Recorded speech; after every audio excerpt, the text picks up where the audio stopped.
নমস্কার, ঘরোয়া রান্নার আসরে সকলকে স্বাগত। আজকের রেসিপিতে থাকছে সর্ষে পোস্ত ছাড়াই ইলিশ মাছের দারুণ একটি রেসিপি। অনেকে আছেন যাদের সর্ষে বা পোস্ত খেলে অ্যাসিডিটি বা গ্যাস ফর্ম হয়, তাদের জন্যই আজকের এই রেসিপিটি একদম পারফেক্ট। চলুন দেখে নেওয়া যাক এই রেসিপিটি। ইলিশ মাছ আমি নিয়েছি 6 পিস, আর ডিম সহই আমি রিং পিস করে কেটে নিয়েছি। খুব ভালোভাবে ধুয়ে জল ঝরিয়ে নিয়েছি।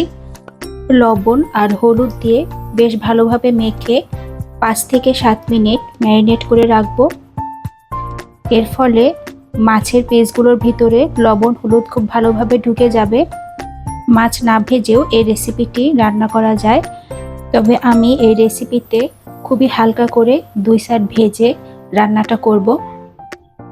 লবণ হলুদ দিয়ে মাছটাকে ম্যারিনেট হতে হতেই আমি একটি মশলা তৈরি করে নিব।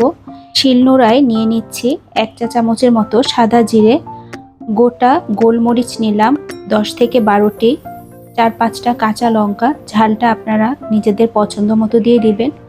আর দিচ্ছি কিছুটা পেঁয়াজ কুচি। আমি মিডিয়াম সাইজের একটা পেঁয়াজ ভালোভাবে কুচিয়ে নিয়েছি। এখন সব কিছু আমি একটু বেটে নিব।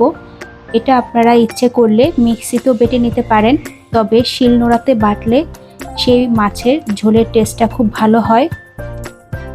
অনেকেই আছেন ইলিশ মাছে পেঁয়াজ খেতে চান না, তবে এভাবে একবার করে দেখুন, আপনাদের অবশ্যই ভালো লাগবে।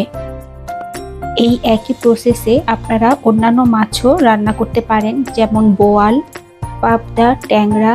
এই মাছগুলো এইভাবে রান্না করলে খুবই ভালো লাগে খেতে। বন্ধুরা, ভিডিওটি ভালো লাগলে অবশ্যই আমার চ্যানেলটিকে সাবস্ক্রাইব করে পাশে থাকবেন, আর লাইক শেয়ার ও কমেন্টস করে আমার চ্যানেলটিকে সামনে এগিয়ে নিয়ে যেতে সাহায্য করবেন। কথা বলতে বলতেই এদিকে আমার মাছের ঝোলের মশলাটাও রেডি হয়ে গেল। এখন একটি ফ্রাই প্যানে সর্ষের তেল প্রায় 1/4 কাপের মতো নিয়েছি। গরম করে এতে দিলাম কিছুটা লবণ।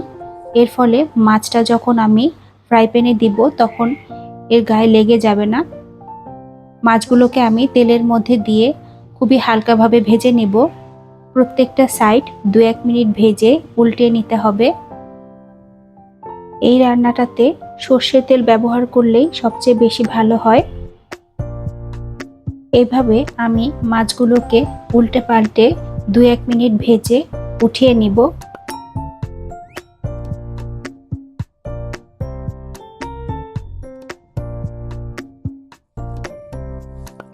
মাছগুলো হালকা করে ভাজা হলে আমি এক এক করে উঠিয়ে নিব। আর মাছ ভাজা থেকেও বেশ অনেকটা তেল বের হয়েছে। আমি এক্সট্রা আর কোনো তেল ব্যবহার করছি না, এ তেলেই আমি পুরো রান্নাটা করে নিব। মাছ ভাজা তেলে দিয়ে দিচ্ছি 2টো শুকনো লঙ্কা। শুকনো লঙ্কাটা দেওয়ার পর কিছুক্ষণ আমি নেড়েচেড়ে ভেজে নিব। এখন দিচ্ছি প্রায় 1/2 টিস্পুনের মতো কালো জিরে আর শুকনো লঙ্কা তেলের মধ্যে কিছুক্ষণ আমি ফ্রাই করে নিব। বেটে নেওয়া সেই মশলাটা এখন দিয়ে দিচ্ছি। দিয়ে তেলের সাথে খুব ভালোভাবে ভেজে নিতে হবে। ভালোভাবে কষানোর জন্য আমি এতে দিচ্ছি খুবই সামান্য পরিমাণ জল। যেহেতু এখানে পেঁয়াজ বাটা দিয়েছি, তাই খুব ভালোভাবে মশলাটাকে কষিয়ে নিতে হবে যেন পেঁয়াজের কাঁচা গন্ধ না থাকে।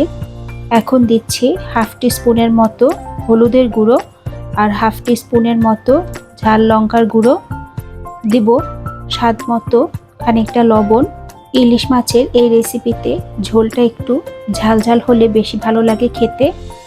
আবার আমি খানিকটা জল দিয়ে খুব ভালোভাবে কষিয়ে নিব যতক্ষণ পর্যন্ত না মশলা থেকে তেল উপরে উঠে আসে।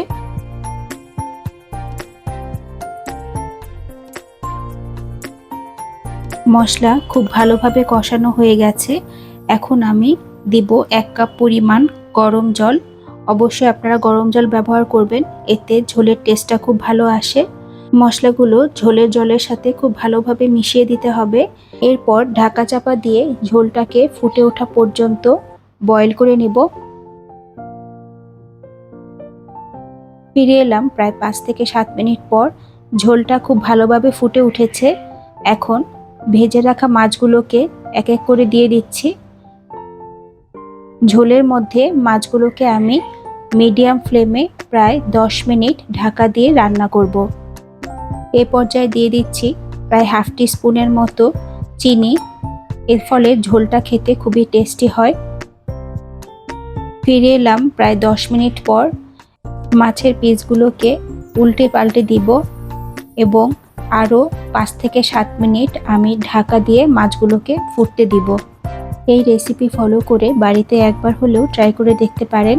গরম ভাতের সাথে এরকম ইলিশ মাছের কারি হলে আর অন্য কোনো কিছুরই প্রয়োজন পড়ে না।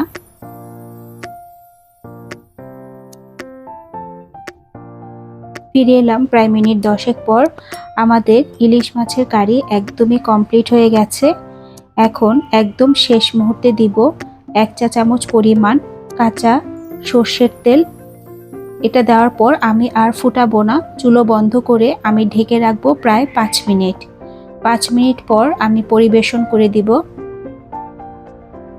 হয়ে গেল ভীষণই টেস্টি ইলিশ মাছের পাতলা ঝোল। রেসিপিটি কেমন লাগলো অবশ্যই আপনারা কমেন্টস করে জানাবেন। সকলকে ধন্যবাদ।